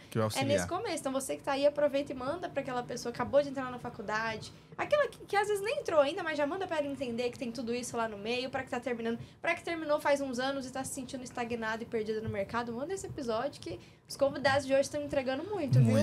Estão entregando muito. Não, e vai ter que fazer outro. Porque vai ficar muita dúvida aqui. Ah, e se ficou dúvida, o que eles fazem? Comenta. Por mas favor. Eu posso não comentar e falar uma dúvida agora? Eu quero fazer muita pergunta. Pode. Porque eu acho que a gente não falou de uma coisa muito importante que nem todo mundo sabe. Ou todo mundo sabe, só eu, enfim. Que no mestrado tem aula. Porque a gente tava falando do coeficiente e tal, de rendimento, porque até então é diferente do mais C, que você no máximo reúne com o seu orientador um grupo de pesquisa, mas no mestrado você tem aula e eu sei que é disciplina, você tem que assistir, tem que fazer as atividades. Eu pensava que era só aula. Que ele ia sentar. Que é só aula? Então, eu já pensei que era só pesquisa, mas tem os dois. Os dois. As aulas são difíceis? Não, são disciplinas mais voltadas para alguns temas específicos. Então, o aluno ele faz a disciplina, ele tem que cumprir número de créditos, ele faz as disciplinas e faz o experimento, geralmente de maneira contemporânea, né? Os experimentos junto com as disciplinas, que fica uma loucura, né? A gente sabe disso. E no doutorado também. Você também faz outras disciplinas. Tem disciplinas que é como um mestrado e doutorado, tem disciplinas que é específica só do doutorado, naquele curso que você está fazendo. Olha que bacana. A gente, só para complementar, né, também, a questão do crédito é como se fosse as horas de aulas que nós fazemos durante a graduação. Ele tem o mesmo formato, né? A cada só que 15, em torno de 12 a 15 horas. 15 horas vale um crédito, né? Vale um crédito. Aí tem que cumprir tantos créditos, ele faz as disciplinas. Aí cada programa tem sua especificidade. Essas disciplinas são obrigatórias. Normalmente as obrigatórias são aquelas que estão, comuns para todos os formatos de pesquisa para aquela área. Vamos supor, se eu sou da área da saúde, bioestatística é algo que é real para todas as áreas. Então, da saúde, né? O entendimento, questão de método e tudo. E as disciplinas optativas, normalmente, são ofertadas pelo próprio programa, ou você pode puxar, né, com outro programa, divulgar um pouco do trabalho da ProPP, né, que é a Pró-Reitoria de Pesquisa e Pós-Graduação. Eles incluíram disciplinas focadas no Objetivo de Desenvolvimento Sustentáveis, que são disciplinas que é de emergência, né? A gente vê temas, por exemplo, questão de clima, questão de violência, questão de desigualdade, e que ela é real para todos os cursos de pós-graduação. Então, isso depende, como que você vai fazer? Depende da sua pesquisa. Legal. Aí, essas disciplinas optativas, o programa fornece, ou a UFO, a universidade fornece, e você faz a escolha da disciplina por conta da sua pesquisa. Aí é aquilo que eu falei lá no início, né? Questão da gestão de tempo. Né? As pessoas, quando ela entra no mestrado, no doutorado, ela precisa ter essa noção de tempos, né? Quais disciplinas. Que muitas vezes não vai dar para você fazer todas as disciplinas. E Porque às vezes senão... a gente quer fazer tudo, a gente quer ter tanta experiência. Eu sou essa que eu queria fazer todas. Eu entrei com fome no mestrado, sabe? Eu queria fazer tudo também. Mas você tem que fazer um experimento, senão você não tem a sua dissertação. Aí eu chego lá e é uma experiência até interessante para mim. Eu tive que assumir, eu precisava de créditos, né, para optativas, que tem essas situações também, né, as optatórias, as obrigativas, né, a gente passa por isso também. Desde a graduação a gente aprende isso. E aí eu puxei a disciplina de fisiopatologia. Assim, embora esteja dentro da minha área da saúde, mas meu campo de pesquisa é saúde pública, então não havia tanta necessidade de eu fazer essa disciplina. Eu confesso que deu um pouco de dor de cabeça, sabe? Então, eu falo até para as pessoas que entram no programa de pós, eu falo assim, olha, em relação às disciplinas optativas, elas têm uma configuração diferente da graduação. Porque na graduação, realmente, a gente faz para cumprir horas, né? Infelizmente. Mas na pós-graduação, não. Tem algumas bem legais? Não, sim, as optativas são bem legais. Isso vai do interesse da pessoa. Mas se a pessoa não estiver interessada em nenhuma optativa, ela é obrigada a fazer alguma. Na pós-graduação, não. Ela pode ser que não fornece aquela optativa de seu interesse naquele ano, mas no ano seguinte tem. Porque isso depende, como a Heloísa comentou, o professor, né, ele não ganha mais, né, para dar aula na pós-graduação. Então, tipo assim, depende muito do quadro de horário do docente que vai estar disponível para dar aquela disciplina. Depende de toda uma realidade do programa.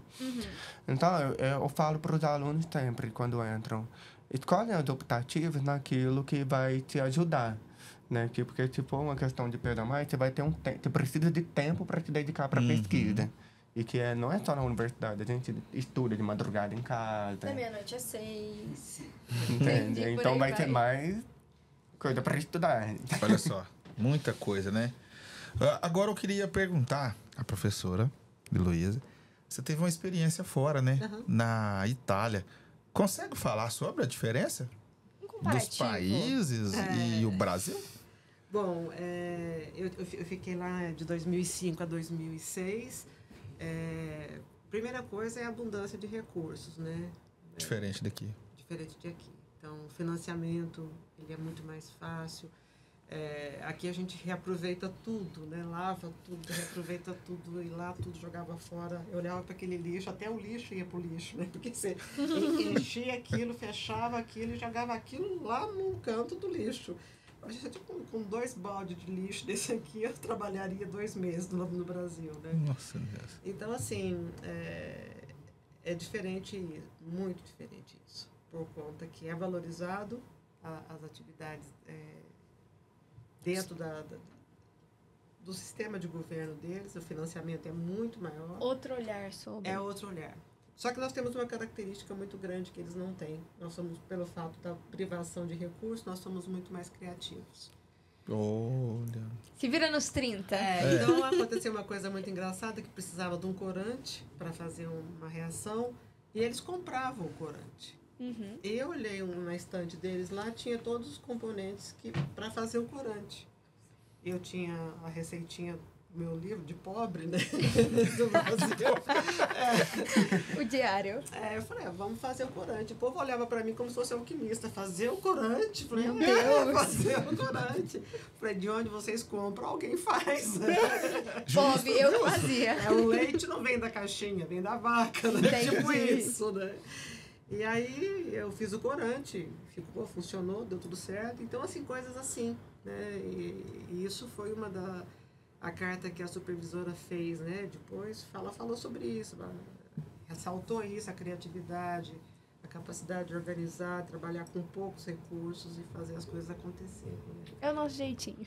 Então Que assim, bacana, né? Todo brasileiro que vai para o exterior, a primeira coisa que as pessoas que recebem lá é a nossa capacidade a criatividade. De trabalhar com pouco. É o famoso tirar leite de pedra. Né?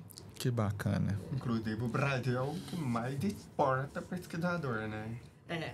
Olha só. Mesmo assim? E aí, o quê? Com Europa, pouco Estados Unidos, tem Ásia também? Não, tem muito chinês que vai, né? Mas os chineses geralmente voltam, né?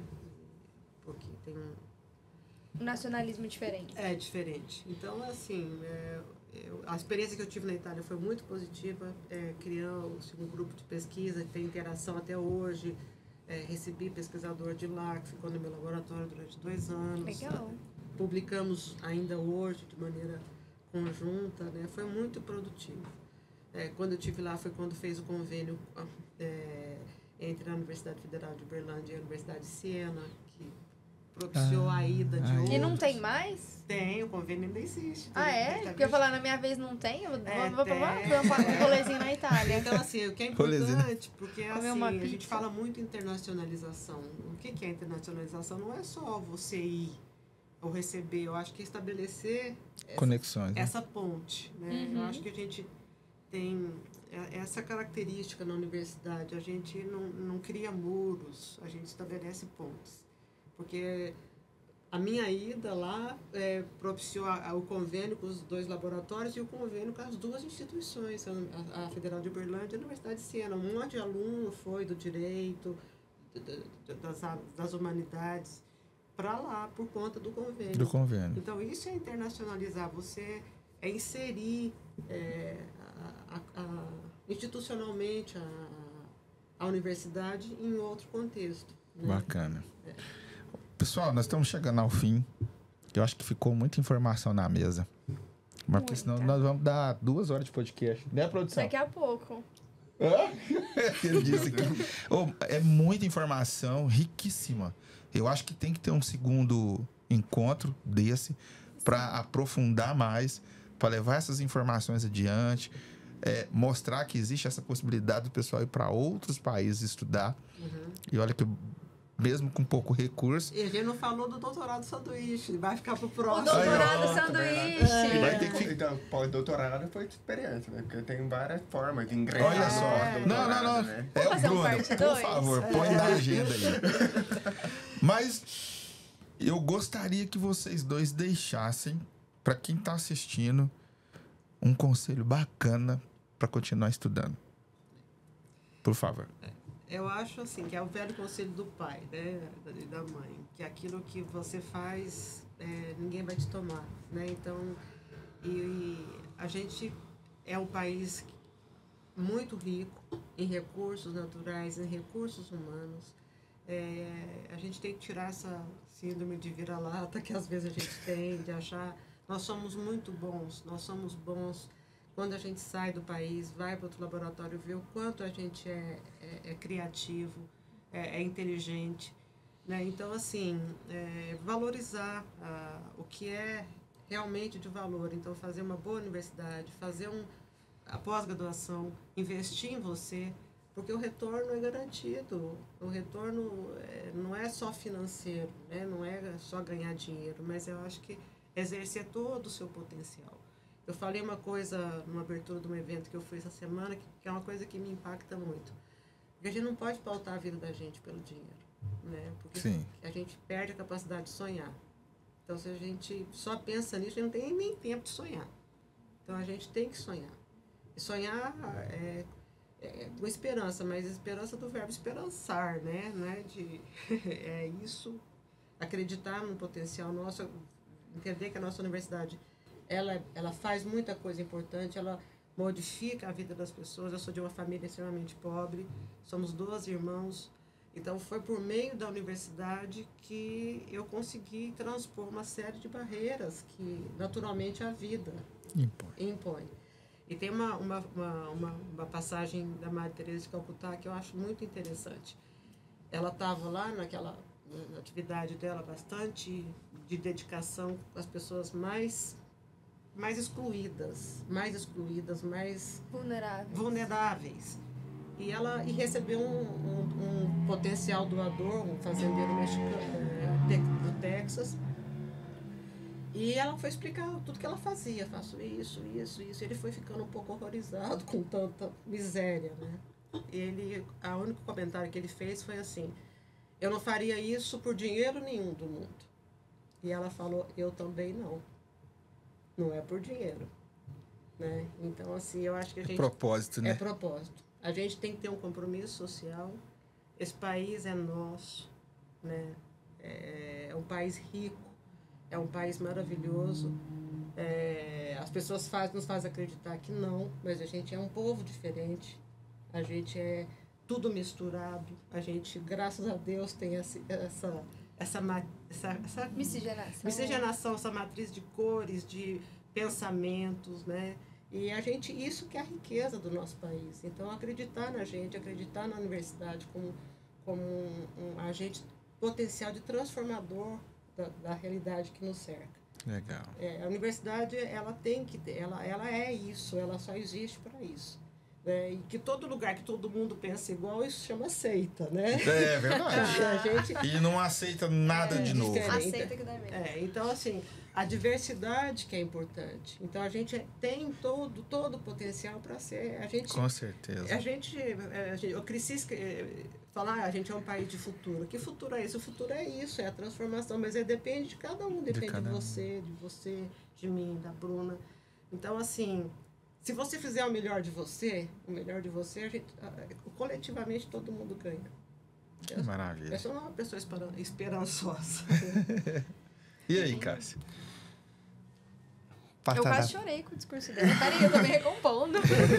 Venha pra PG. Basta a fala delas. Não, gente, desculpa. Não é isso, não. Abre seu coração, O que a Heloísa comentou, eu acho que é muito real, né? Eu acho que as pessoas, elas muitas vezes desistam, né, de fazer um mestrado e doutorado porque pararam de sonhar, né? Ou pensaram que o propósito dela não fosse aquele, mas que na verdade não é isso, né? A gente falta acreditar mais no potencial nosso. Eu acho que isso é muito válido. A universidade, né, o governo, ele oferece todos os recursos para que você possa fazer um mestrado e o doutorado de forma mais saudável. Acho que a palavra melhor seria essa, né? Às vezes as pessoas se preocupam no sentido, assim, de não ter tempo, será que eu vou ter que abandonar o trabalho? Ou tem as questões, né? Eu saí da graduação a fim de fazer um mestrado, mas eu entrei no mercado agora. Será que estou muito tempo afastado da faculdade? Eu devo entrar no mestrado? É possível. Eu falo que o governo e até os próprios orientadores, se você encontra um professor que seja muito sensível, né, nesse sentido, ter esse diálogo aberto, a Heloísa comentou sobre essa relação dela com o aluno, né? É esse tipo de abertura que precisamos ter com o professor. E isso possibilita você concretizar o seu sonho. Então, planejem, se organizem, o mestrado, o doutorado, especializações também. E aproveito a fala para seguir a página da APG. Não é isso. O perfil do Instagram é @apg.ufo. Se eu tiver enganado, errado o nome, gente, só escreve lá assim, Associação de Pós-Graduando da UFO. E vai encontrar lá. Pronto. E conheça um pouco do nosso trabalho, né? A gente divulga o nosso trabalho, porque a nossa missão é lutar pela permanência dos estudantes, né, na pós-graduação, não só do mestrado e doutorado, também dos residentes da saúde, né, do hospital de clínica. Temos muitos desafios. E, embora se tenha esses desafios, né, eu já listei algumas conquistas nossas, é isso. E fazer o convite novamente para participar com a gente no trabalho da APG, na Associação de Pós-Graduando. A gente é aberto para ouvir, aberto para receber demandas também. Temos muitas demandas que recebemos dos pós-graduandos. Chama na DM. Justamente. E são muitas. Eu acredito até nesse... que teve esse movimento de campanha eleitoral, né, para a reitoria. A nossa intenção da APG era fazer parte de todas as chapas, porque para ter esse compromisso de ajudar o pós-graduando, sabe? E esse foi o nosso papel. E para você ver a importância disso, né? E a gente tem uma participação ativa, né, de outras universidades, com a NPG, no conselho da FAPEMIG também. Nós temos a representante Selma Bazan, que é de outra universidade, mas mantemos esse diálogo com ela. E, então... Por que eu falo isso, né? Todo o resto das conquistas. É entender que o aluno, ele não está sozinho na UFO. E a gente se sente tão sozinho, mesmo cercado de colega e professor. Justamente. Enfim. Então, quando uma pessoa entrar num programa de pós-graduação, a gente tem aquela imaginário que todo mundo é individualista, mas não, né? A gente está lutando pelos mesmos direitos e nós somos um coletivo. Então, eu acho que, pelo menos na UFO, eu vejo isso como realidade, ela oferta muito essa oportunidade, né? Eu imagino que as outras universidades federais e algumas particulares, como da PUC, temos algumas associações pós-graduantes da PUC também, elas te ofertam essa luta, né? Ela te dá uma busca incessante, né? Uma busca constante para garantir a permanência do estudante na pós-graduação. Ou seja, sonhe e concretize seus sonhos. Isso aí. Pô, demais. Que a rede de apoio a gente constrói com o tempo, constrói na universidade, né? Gostei. Ela existe. Ela existe de fato. Que maravilha. Feliz. Demais da conta. E agora, só mais uma coisinha pra vocês responderem. Aqui pra gente fechar com chave de ouro, Bruna. Antes vou reforçar, é a PGUF, tá? Confirmei aqui no Instagram. Direto, valeu, a legal, PGUF. Massa. Conta pra geral que tá nos assistindo aqui o que representa o Atleticast pra vocês. Atlética Cast? Atleticast. Atleticast. O que representa pra vocês?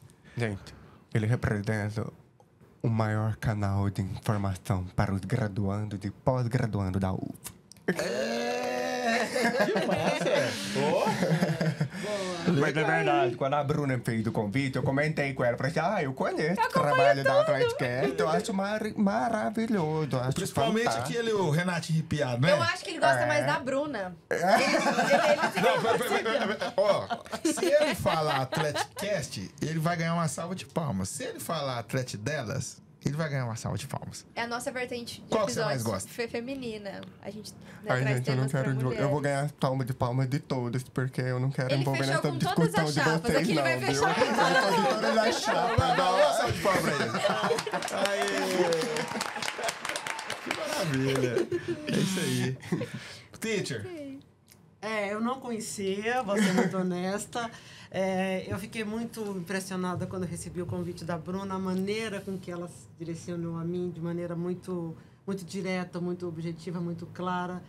E eu estou falando, Bruna, eu acho que é importante esse tipo de programa para tratar de inúmeros assuntos. Mas, assim, eu fiquei muito tocada pelo fato de vocês chamarem a pós-graduação para saber sobre isso.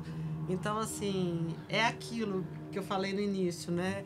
É esse papel que vocês cumprem de dar visibilidade para aquilo que talvez os pesquisadores não consigam fazer. Justamente. E eu posso até sugerir, se vocês quiserem, programas Queremos. relacionados, por exemplo, algumas coisas, atividades relacionadas com alguns programas. Vai lá no programa da Ciência da Saúde, vai lá na economia. Passar um dia no laboratório? Ou conversar com um programa sobre relações internacionais, entendeu? Legal, Alguns temas importantes para quebrando os paradigmas, as dúvidas e ver como é que a coisa acontece na vida real, né? Legal. Então, eu acho que é muito lindo o que vocês fazem. Parabenizo demais, né? Não conheço a outra, mas eu queria ganhar palmas também, porque eu achei maravilhoso. Merece. E eu ia agradecer muito a oportunidade de estar aqui com vocês. Eu estava preocupada, assim, porque... falei, eu não sei o que eu vou falar. Você falou, mas eu não faço parte atlética, eu não sou parte atlética. Eu falei, não, calma. Eu sou da terceira idade. Olha. cartãozinho hoje, né? Mas assim, o convívio que a gente tem com a PG é muito saudável. Eu gosto demais desses meninos, o Matheus, você e os demais, que estão com a sede nova ali do lado. Que bacana. Então, assim, a gente trabalha por um gente, é verdade. A gente fez uma luta que era para ter uma sede na UF, né? E foi uma luta muito longa. Muitas né? entidades lutam por sedes na UFO, muitas. Eu acho que muitas, né? Mas, gente, graças à Prefeitura Universitária, a própria PP a gente conseguiu um espaço, né? Fizemos a inauguração. Onde fica a muito sede de bom. vocês? A sede nossa, ela tá... É do ladinho da reitoria. É do lado do bloco 3P. Mas ela tá que nem casa de recém-casado, sabe? Não tem móveis ainda. Tem um colchão. É E o isso. fogão. Precisa fazer um kit, Mas ela- sede APG. Mas ela Tchau, existe, tchau. a gente faz as reuniões, a gente faz o convite para vocês irem lá também conhecer a sede, conhecer toda a equipe, né? Eu acho que vale Eu a acho pena que lembrar lutar, a isso. gente tem que lutar para esses meninos terem os direitos reconhecidos de previdenciário e tudo mais. Estudante também é gente. É muita gente, né? E reajuste dessas bolsas, né? Maravilha. Lindo. E aí, Bruna? Oh, gostei. E a gente vai fazer uma parte 2 real oficial. Precisa. Mesmo. Vamos fazer. Vamos Eu fazer. pensei, talvez a gente pode até trazer, quem sabe, 2 representantes da APG, pessoas diferentes compartilhando suas Ou histórias. então- E cada um de uma área para Ou compartilhar então diferentes. alunos de programas para contar a vivência Legal. deles. Um que sempre quis, um que caiu de paraquedas e tá lá. Não, muito show. A ideia dela, eu acho que tem que ir expandindo, né? Parece até um pouco para conhecer os programas, né? A especificidade de cada programa. Eu acho que, Sim, inclusive, sim. como estão muitas atléticas, né? São de vários cursos, eu imagino que cada um quer entender qual que é o formato, né? Para onde ele vai se direcionar, que curso que ele vai fazer, né? Justamente. Nós iniciamos com o projeto achando que na faculdade era só atlética, né? Aí nós vimos que tem bateria, tem cheerleaders, e aí lá dentro encontramos uma série de empresas júniores e que tem empresas júniores que auxiliam as atléticas e uma série de Tem os coisas. pets. Tem os pets. E tem pessoas que não quer fazer parte da atlética, mas quer fazer parte de um diretório acadêmico, Isso. né? Quer fazer parte de outras coisas que o pessoal não sabe. E o Atleticast, a função é essa. É levar o conhecimento para todo o público universitário. Perfeito. Do que tem dentro do público universitário. Não é isso? Acho que nós estamos cumprindo bem o papel, não tá, Bruna? Sim. Então, sim. Maravilha. Pessoal, quero agradecer demais a presença de vocês por ter aceitado o convite. Topado. Mesmo sem, meu Deus, o que eu vou falar lá? Né? Deu aula aqui hoje. Tenho certeza que o pessoal vai assistir e eu tenho certeza que vai ter um efeito totalmente positivo pro projeto que tem lá atualmente, né? Vamos fazer mestrado, doutorado, após, né? Exatamente. Enfim. E agradecer os nossos patrocinadores, Corote, Cheers, Red Bull, Agência Lume, que proporcionou todo esse espaço para nós. E para a gente encerrar com chave de ouro, nós temos que ter o brinde Atleticast. Yes. A Pessoal, gente vai brindar o quê? A ciência. A ciência! Muito bom! valeu! Até mais! Yes.